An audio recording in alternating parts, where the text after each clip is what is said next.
to work good and properly. And if your sprinkler stops working, it shuts off, the little ball goes up, and it shuts off the flow of water, and it saves 100 to 500 gallons every watering. And then the sprinklers that are working normally, they will still work just like they would usually work, just like this. But if they're broken, then the ball will sense it and it'll go up. Yep. And we decided what to do was to add a Bluetooth sensor inside of it. So instead of the geyser miser, if the pressure is so high that it breaks and more water is coming out, and you're out of the house or on vacation, then what are you gonna do? There's a lot of water being wasted.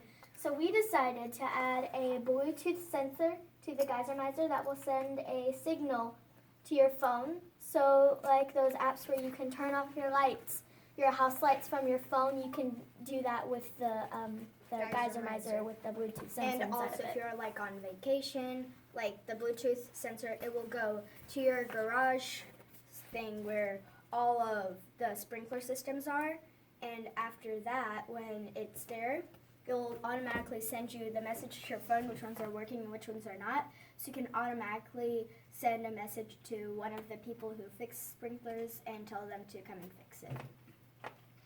So you're saving as much water as possible, which is the core mission. So I think our key question would be for our expert whether he thinks this idea would work. So ask him if he thinks it would work. Do you think that It would work? Yeah. Possible, but you should do a couple of experiments before. How many geyser misers are you trying, or Bluetooth transmitters are you trying to put in? One each. But how many total? Like, because the thing with Bluetooth is it's a 1 to 7, so like the thing in the garage can only support 7 Bluetooth transmitters. Ooh, okay. Take notes, boys. We've got. Okay, Joey's taking notes. All right. And then also with the, it's just like Wi-Fi or anything else. It's going to, if there's any obstruction blocking it, the signal is going to be weaker. So I think maybe you guys should do a test where you put a cell phone or something in a Ziploc bag and bury it, how deep you want to bury the geyser miser, and then see if you can connect to that with Bluetooth, like headphones or something. Okay, we can do that. I've got a cell phone and we can connect it to some Bluetooth things and test it. And so what would happen, girls, if the test fails? Ask Mr. Ray what some other options. What would happen if The test would fail.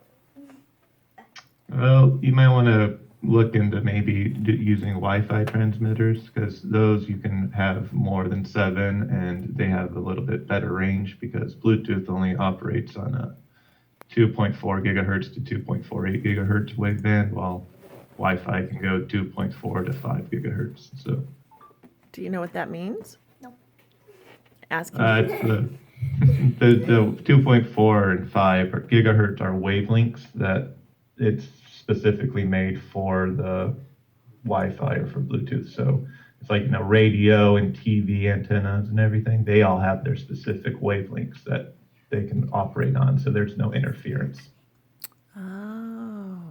So it's like a specialty road, like a special highway that only Bluetooth can drive on, or only Wi-Fi can drive on, Okay. Other questions? Boys, how about you? Do you have some questions? Yeah, come on up if you have some questions or comments. I think Joey's still writing some notes down. Okay, I'm Joey, and I'm part Hi, of the Joey. team. Hi.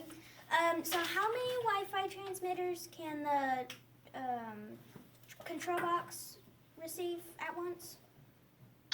I'm not quite sure, but I'm pretty sure it'd be more than the 7 that Bluetooth has.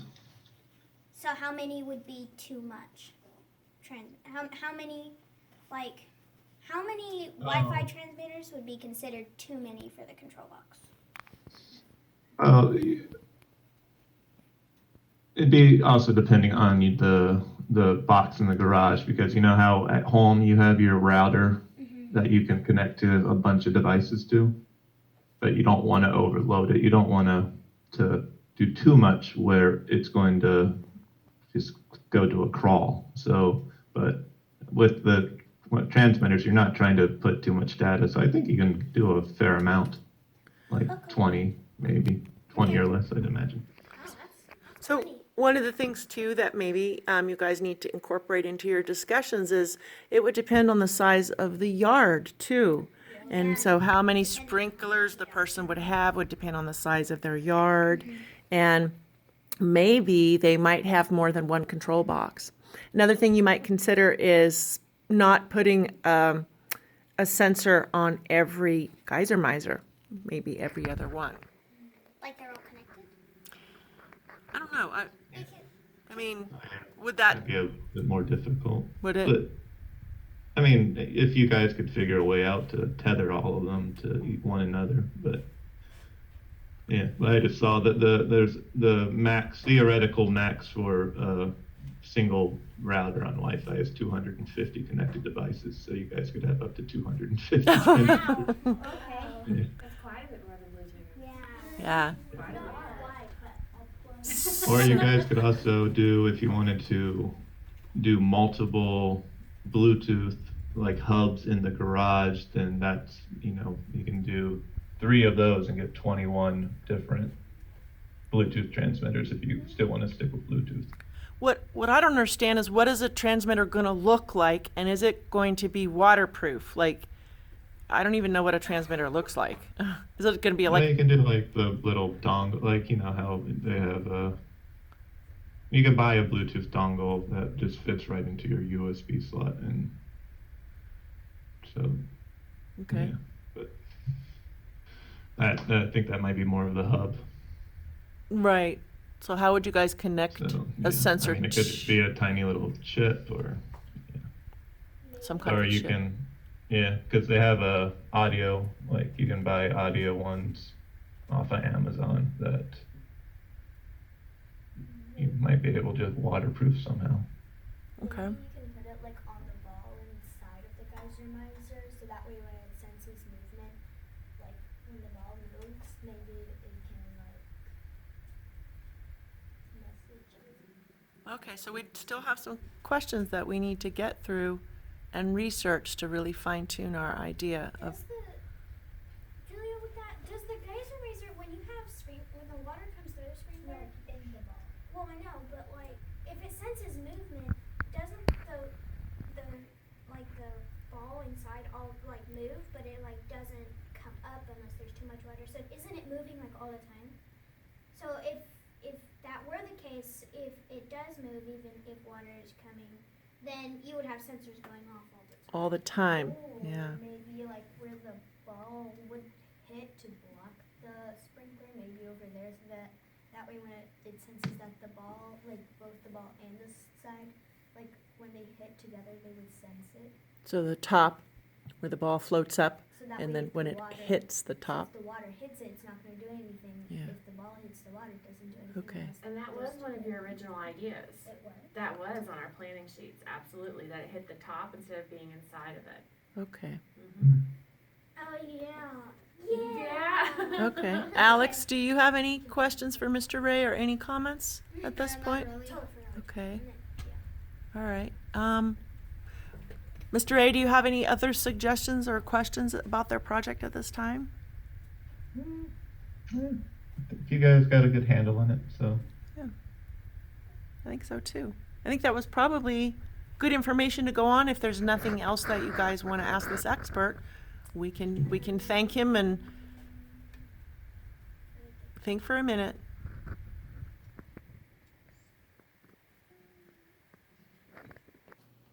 Okay. Do you think our idea would work? Like, what do you think of our idea? What's your opinion? I think it's a good idea. it's yeah, it would be helpful for conservation of water, and yeah, it's it's pretty good, but yeah, the implementation is, it's good you have a group of people, because if it was just me trying to figure it out, I probably wouldn't have it. It'd be a little bit more difficult. But no, I like the idea a lot, and if you guys stick with it, I'm sure that you might run into some roadblocks, but I'm sure you guys can figure it out. So. Thank you. All right. Well, let's all take our turn and say thank you to Mr. Ray for being our expert. Thank you. No problem. All right. Thanks so much, Nick. We're going to let you go, and we really appreciate you helping out our team in this way. It No means problem. a lot. You guys have good luck and have a great day, okay? You too. All right. Bye. Okay, bye.